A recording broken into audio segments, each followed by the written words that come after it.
Ao anoitecer daquele dia, o primeiro da semana, estando fechadas por meio dos judeus as portas do lugar onde os discípulos se encontravam, Jesus entrou e, pondo-se no meio deles, disse: "A paz esteja convosco." Depois dessas palavras, mostrou-lhes as mãos e o lado. Então os discípulos se alegraram por verem o Senhor. Novamente Jesus disse: "A paz esteja convosco. Como o Pai me enviou, também eu vos envio." E depois de ter dito isso, soprou sobre eles e disse: "Recebei o Espírito Santo. A quem perdoardes os pecados, eles lhes serão perdoados. A quem não os perdoardes, eles lhes serão retidos." O evangelho da solenidade de Pentecostes, que hoje celebramos, vai nos lembrar que os fiéis católicos estão inseridos no corpo místico que é a Igreja. Trata-se de um acontecimento eclesial por excelência. Se somos membros deste corpo místico que é a Igreja, precisamos saber que a cabeça desse corpo é Cristo. Ninguém devidamente esclarecido pode se afastar sem prejudicar a sua própria salvação. Repetindo, ninguém devidamente esclarecido pode se afastar da Igreja sem prejudicar a sua salvação. Quem não conhece plenamente tem deficiências sérias de compreender que a Igreja de Cristo é seu corpo místico e por Cristo ser a cabeça, desta cabeça que é ungida, desce toda a salvação por todos os membros deste corpo, que somos nós, e por isso ninguém devidamente esclarecido pode se afastar deste corpo sem prejudicar a sua salvação eterna.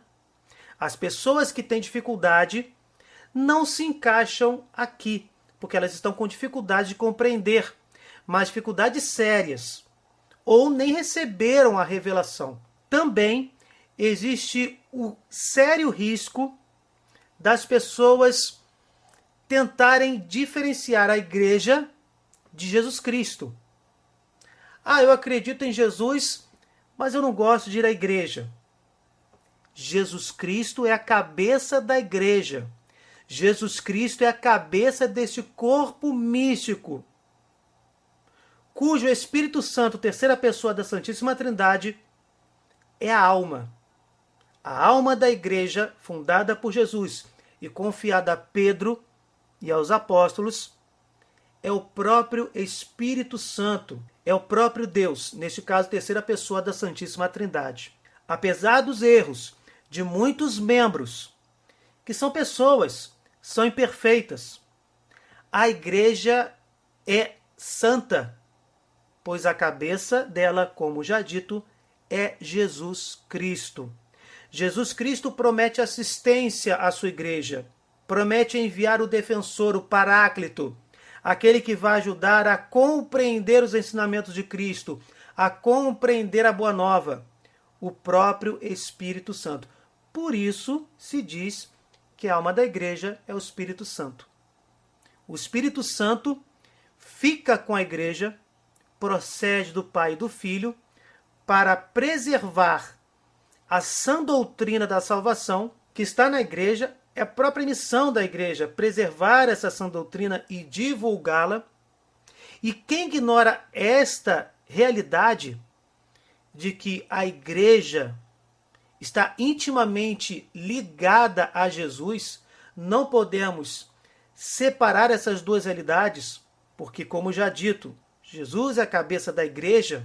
Quem ignora esta realidade acaba por perseguir o próprio Senhor, como fazia São Paulo até o episódio de Damasco, quando Jesus lhe perguntou: "Saulo, Saulo, por que me persegues?" São Paulo perseguia a Igreja, estava perseguindo Jesus, porque Jesus é a cabeça desta Igreja.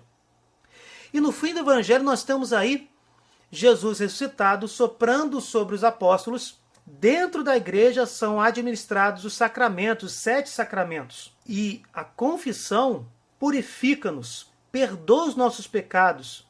O sangue derramado na cruz por Jesus nos lava de todo o pecado, através desse sacramento que é confiado à igreja para que ela possa administrar sobre os fiéis. Cabe aos fiéis se aproximarem arrependidos, tendo firme propósito de não mais cometer os pecados. Não é mágica. É preciso uma opção voluntária do fiel que quer voltar para a casa do Pai. Peço, por favor, que vocês vejam o vídeo que vamos sinalizar para que a abrangência do canal não se perca. Por favor, deixem um like, compartilhem, comentem tanto nesse vídeo quanto o que será agora sinalizado. Fiquem com Deus.